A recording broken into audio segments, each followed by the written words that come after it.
Hello, ladies and gentlemen. First of all, let us introduce ourselves. My name is Ronald Timothy and my partners. Niwayan Aditasa Swastika. We are from SMA Negeri 1 Palangka. Palangka. Now, we will present our research entitled Stress levels of students in SMA Negeri 1 Palangka during distance learning activities. We will present introduction, research and methodology, result and analysis, conclusion, and future work. As we know, the coronavirus disease pandemic has spread to various countries, including Indonesia, since the beginning of 2020. COVID-19 is a pandemic that cannot be taken for granted. The Ministry of Health noted that COVID-19 cases in Indonesia on October 9, 2020 have reached 324,658 infected cases and 11,677 deaths. And cases in Palangka, Central Borneo Province, which had 1,159 cases. Saying the spread of COVID was increasing day by day, the Indonesian government decided to stop direct learning and conduct distance learning for students based on 15 of 2020 Kemendikbud. The definition of distance learning is education in which students are separated from the educator and learning uses various sources. However, these learning activities cause a lot of anxiety for students, which lead to stress. According to Musradi Nur, stress is a condition that disturbs individuals both mentally and physically. The result of individual interaction with environment and considerate a threat to individual welfare. Our formulation of the problem. What is the percentage of stress levels of SMA Negeri 1 Palangka students on distance learning? This research uses a descriptive qualitative research method, which describes the facts or circumstances that occur in the field, which are then summarized into conclusion. The research was conducted at SMA Negeri 1 Palangka with the object of research were students of 10th, 11th, and 12th grade. The criteria needed for this study were the original students of SMA Negeri 1 Palangka with age range 14 until 18 years old. The data collection process was carried on September 9, 2020 to September 20, 2020. The questionnaire was distributed to all students in 10th, 11th, and 12th grade using Google Form. The research instrument used in the study was a questionnaire sheet from the present anxiety stress scales. The questionnaire is not for diagnostic tool, but a tool to determine the severity of stressful condition. Its question is given a score of 0 to 3. Then the scores in each category are added up and normal, light, moderate, safer, and very happy interpretation. After the questionnaire were filled in, the researcher would collect them and perform data processing. Presentation of analysis data was in the form of the graphs and tables.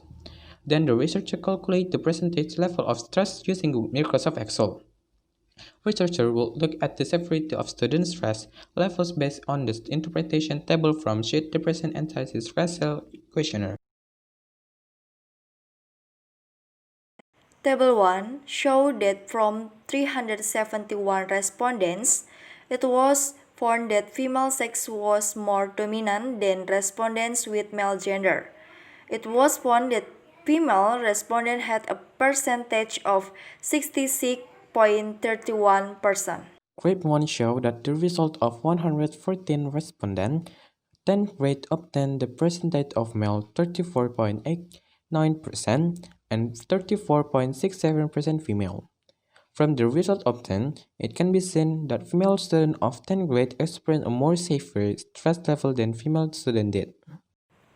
Graph 2 showed that the result of 162 11th grade respondents obtained a percentage male 53.65% and female 60.20%.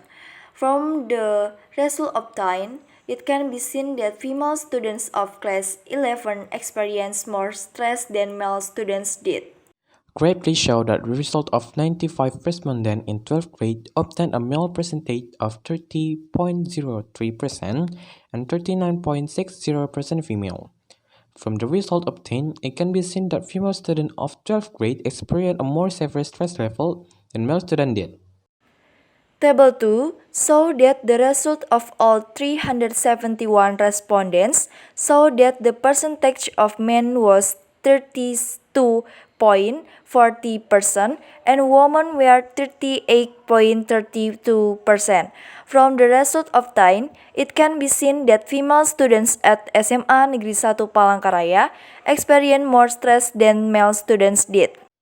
Male respondents indicate that the female respondent had difficulty relaxing when doing distance learning activities.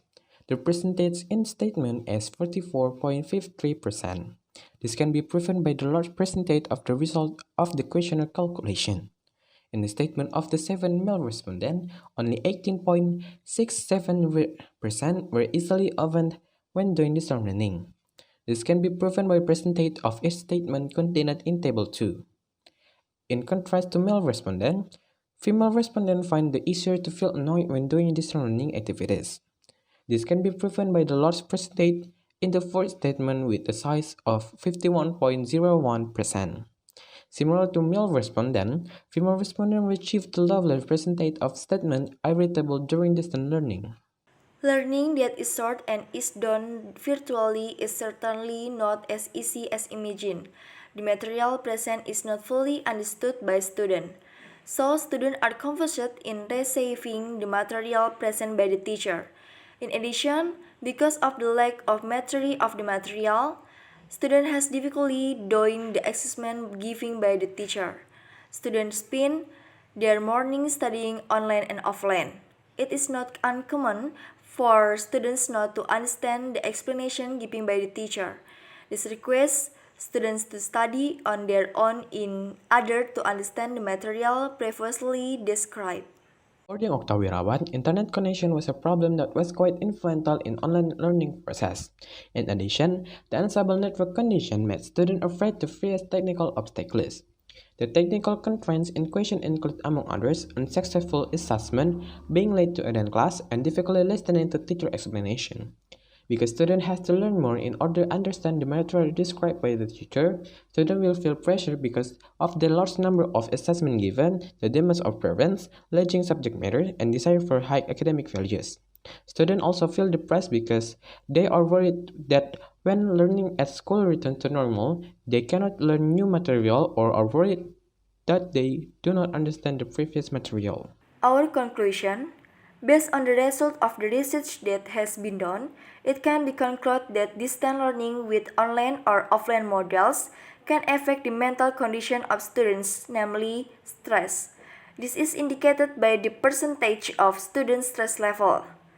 Based on existing interpretations, the stress level of SMA Negeri 1 Palangka Raya students has reached severe and very severe levels.